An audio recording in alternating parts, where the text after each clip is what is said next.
is that being a social introvert, I enjoy the fact that wearing a mask in public is normal now because I don't have to fake smiling at people anymore. Right? All I have to do is squint my eyes a little and they think I'm smiling. And now I could just squint at people when I'm judging the fuck out of them and they don't think I'm being an asshole. And not only that, but when you're letting a fart and you're squinting your eyes, they think you're smiling. Yeah, they think you're smiling. Just oh, anyone could have delivered that. Oh, the dog. So I'm going to tell you one joke, and then I'm going to hand things off to Wynott. All right? Wynott, you ready? Yeah, all right, yeah. Just checking. Hurry up before Gotta I make sure. Pee. Come on, buddy. All right, now here's a person who said, they said I could not be good at poetry because I'm dyslexic. You know, this is on Twitter. So people could not be good at poetry because I'm dyslexic. And so far, I've made 3 jugs and a vase, and they're all very lovely. Poetry. Okay, so with that, we're going to hand things off to Wynott. Why not get up here and make us laugh, please? Hooray for Wynott. I don't know about the laugh. Yeah. Maybe not at my jokes, but I almost fell off the stage. First, I have a few punny things. Why did Adele cross the road? Why? To say hello from the other side. Oh. Hello. That's cute. That's a really cute joke. I thought so. What kind of concert only costs 45 cents? A 50-cent concert featuring Nickelback. Oh. What did the grape say when it got crushed? Nothing. It just let out a little whine. You know, this one's really true. I really want to get cremated. I am going to be cremated. It's my last hope for a smoking body. A smoking hot body. No, you'll just make an ash out of yourself. Yeah, to that guy who invented zero, thanks for nothing. I had this crazy dream last night. I was swimming in an ocean with orange soda, all orange soda. Turns out it was just a fantasy. Oh, fantasy. Fanta. This crazy wife says to her husband, that moose are flying from the sky. And the husband says, it's reindeer.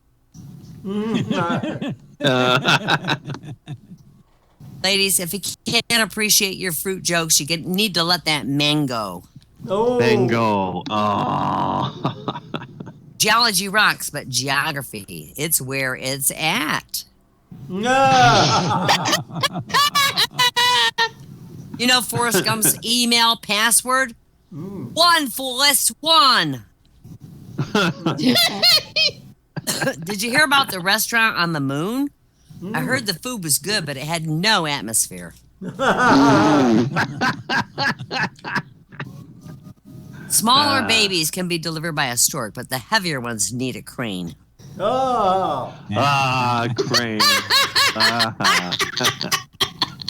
Take that baby.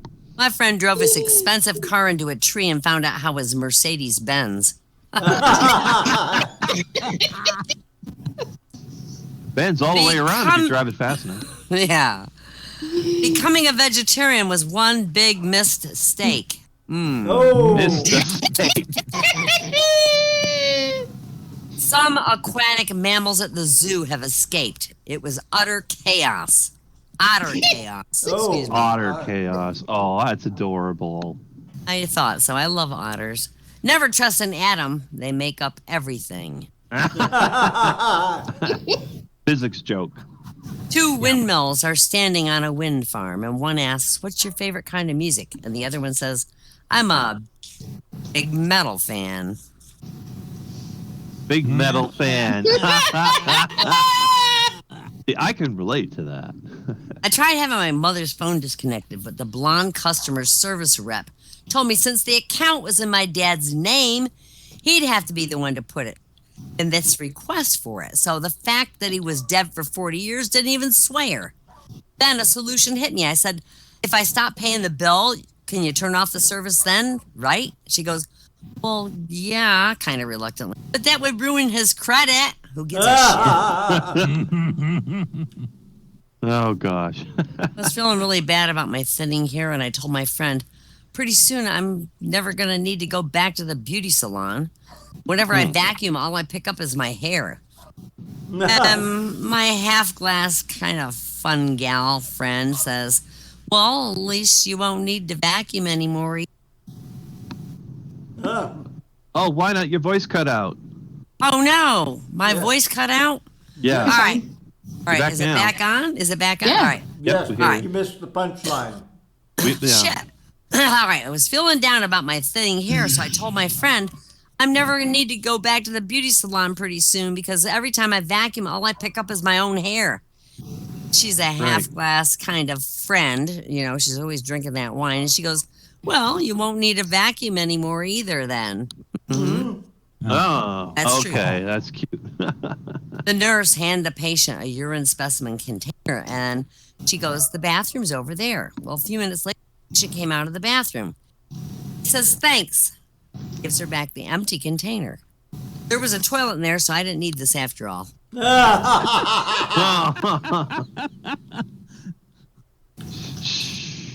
As I leaned in to check her eyes, my older patient got a little frisky. You remind me of my third husband, she said real quick. Third husband, I asked. How many have you had? 2. Oh. I gave my blonde patient the results of her sleep study. I said, it looks like you stopped breathing in your sleep over 65 times an hour. She says, did I start back? No. Mr. Harper sued the hospital, saying after his wife had surgery, she lost all interest in sex. A hospital spokesperson said, Mrs. Harper was admitted for cataract surgery. All we did was correct her eyesight. Oh. This guy called our office with questions about an upcoming test that he was scheduled for. Talked in length about his procedure. He said, I'm so sorry to have so many questions. I said, that's not a problem. You can always call and ask for clarification when you need it. He goes, thanks a lot, Clara. You've been real helpful. How do you spell that? Fication.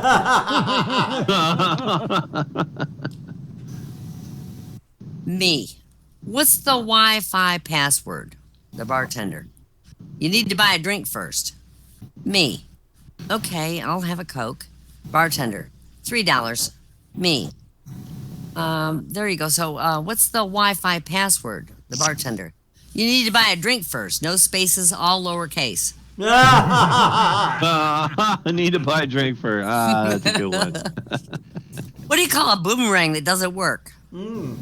A stick. Stick. What do you call a guy who's had too much to drink? A cab.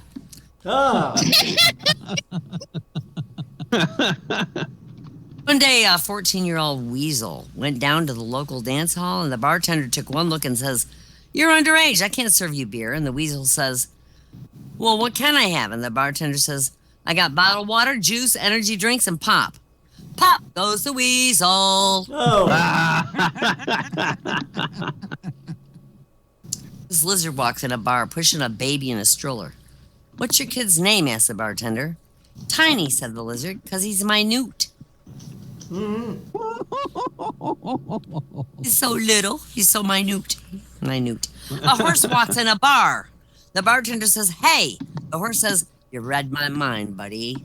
Hey. This guy walks in a bar and finds a horse serving drinks. And the horse says, what are you staring at? Haven't you ever seen a horse tending bar before? And the guy says, well, it's not that. I just never thought the parrot would sell the place.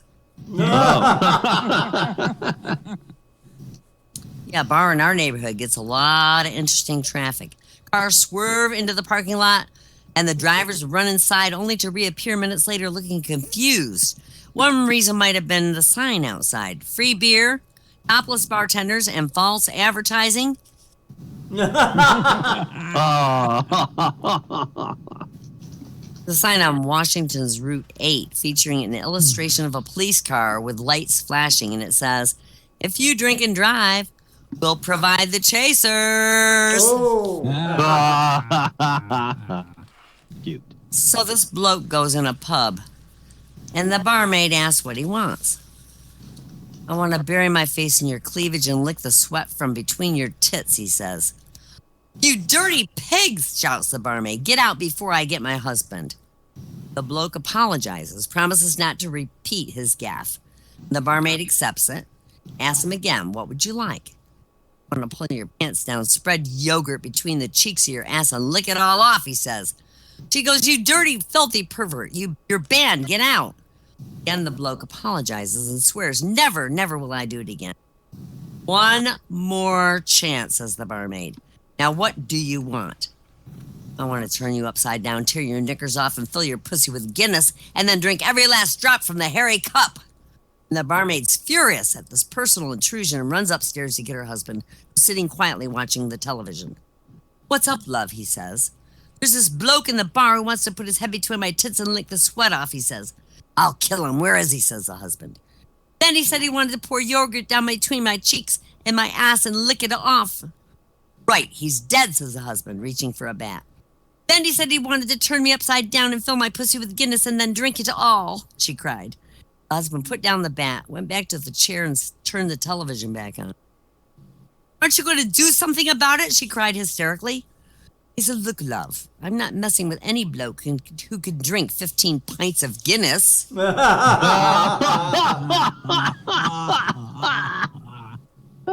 great. This rabbi, a Hindu, and a priest, and a politician. They all went on a hike together. Night fell. They were exhausted. The hotel on the map was nowhere to be seen. So they knocked on the door of a farm and asked could they spend the night. And the farmer said, well, of course, but I only got a small room with 2 beds. One of you's got to sleep in that barn. And he said, I need no material comforts. I will gladly take the barn. And the rabbi and the politician were settling in when they knock on the door. Find the Hindu priest standing there. So sorry, my friends, but there is a cow and I cannot sleep beside such a holy. The rabbi says, that's no problem, my brother. I'll take the barn. So the Hindu priest and the politician settling in, they hear a knock on the door. They open it to find the rabbi standing in there. I'm so sorry, my friends, but there's a pig in the barn and I can't sleep beside such a filthy animal. The politician says, okay. Let it be remembered that I sacrificed my comfort for. The rabbi and Hindu priest were settling in when they heard a knock on the door, and they opened it to find the pig and the cow standing there. I was watching the news this morning when the presenter said, a man's been arrested after 500,000 indecent images of children were found at his home in Bradford. Our reporter, Gary O'Donoghue, has more. Gary, you filthy bastard.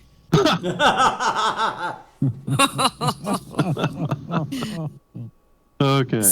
This really devout lady was feeling drowsy while driving home on a quiet highway, so she pulled over a chair, and when she came back to her car, she was horrified to discover she'd locked her keys inside.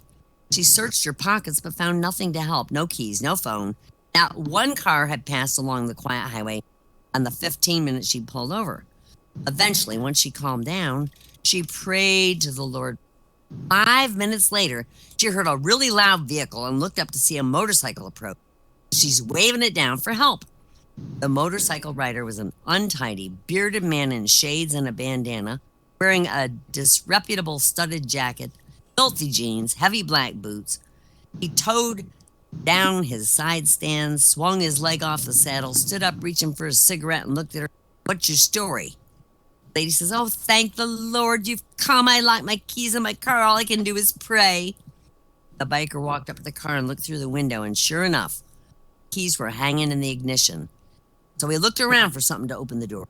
He spotted a nearby barbed wire fence. With some twisting and bending, he managed to break off a piece of wire. With the help of a flattened beer can, he inserted the wire next to the window, looped it into the door catch, and opened the lock. The lady was delighted. She said, oh, thank you, my Lord, for sending me an angel. You're such a wonderful man. Thank you so, so much. And the biker said, don't say stuff like that, lady. I'm not a good man. I've been a burglar and a car thief most of my life, and I only last week got out of jail. And the lady goes, oh, praise God for sending me a professional. Yeah, my husband threatened to leave me because of my filthy and disgusting habits. I was so shocked. I nearly choked on my toenails. So this American World War II soldier finally takes a break from the front lines. And he's on a train to London, where he's going to tour for the next week or so. He boards the train and notices there are no empty seats. It's overcrowded. So he starts searching for an empty seat, and he walks to one end to the other end of the train, and he sees there's a dog sleeping on one of the seats. He says to the owner, really well-dressed woman in her 30s, "Hey, lady, can you move your pooch so I can sit? I'm awfully tired." She goes, "How dare you? You and your American attitude trying to disturb my precious Petunia from her slumber. Such rudeness." The soldier heads to the other end in his search. He sees no other alternative. Again, he comes to the lady, asks her to move up. She says, "Rude and arrogant, or do you have no ability to process what I'm saying through this thick skull of yours?" Taking no more of this, he picks the dog up and throws it out the window, and the lady screams and tells everyone to shame and chastise this rude, filthy American. To her delight, a well-dressed gentleman stands up and says, "You Americans do everything wrong. You eat with the fork in the wrong hand. You drive the wrong side of the road. Punctuate your quotations strangely, and you make your tea incorrectly. And now you've done it fucking again. You goddamn American. You threw the wrong bitch out the window."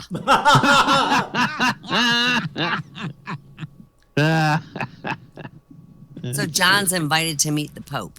John's really anxious. He spends hours picking the right suit, making sure his hair looks right. And after what seems an eternity, John's satisfied with his appearance. When John arrives to meet the Pope, there are about 50 other people in line ahead of him. So John waits patiently way at the back of the line. And then the Pope walks in the room and begins working his way down the line. He gives the first man his blessing, then the second, and John noticed the fourth man. He appeared to be homeless. He had a filthy, well-worn jacket, dirty, unkempt hair. He also noticed that instead of giving this man a blessing, the Pope gave him a hug. And then the Pope moved on to give the fifth man his blessing, and so on. Well, John didn't want just a blessing from the Pope when he could get a hug, so he flagged down the homeless man and offered him $200 for his jacket. The homeless man agreed, took the money, and John quickly changed into the raggedy garb, does his best to quickly undo the work he had put into his hair that morning by ruffling it. Before you knew it, John appeared to be homeless as well. The Pope, now having worked his way down the line, is now looking directly at John. Then the Pope leans in as if to give John a hug. And John, really excited, leans in to hug the Pope. And then the Pope whispers in John's ear, "Told you to get the fuck out of here."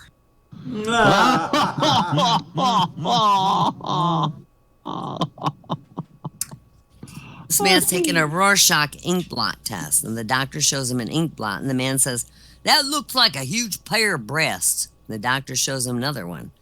And the guy says, "That looks like a big, thick cock." And the doctor shows him another one. And the man says, "That looks like a man fucking a woman in the ass." At this point, the doctor puts the ink blots away and says, "Well, it seems to me as though you may be obsessed with sex." And the patient says, "Me? Obsessed with sex? You're the one showing me all these filthy pictures." And my last one for the night. I walked in this public restroom and I saw this blonde staring in a filthy toilet. There was a quarter in the bottom. She just stood there looking conflicted. And then she pulled a $20 bill from her pocket and threw that in the toilet. Then she reached into the muck and pulled out the $20 bill and the quarter. And I'm like, "What on God's earth did you throw that $20 in the filthy toilet for?" She said, "Well, there's no way I was going to stick my hand in there for a lousy quarter." Yeah, but you do it for a quarter and 25.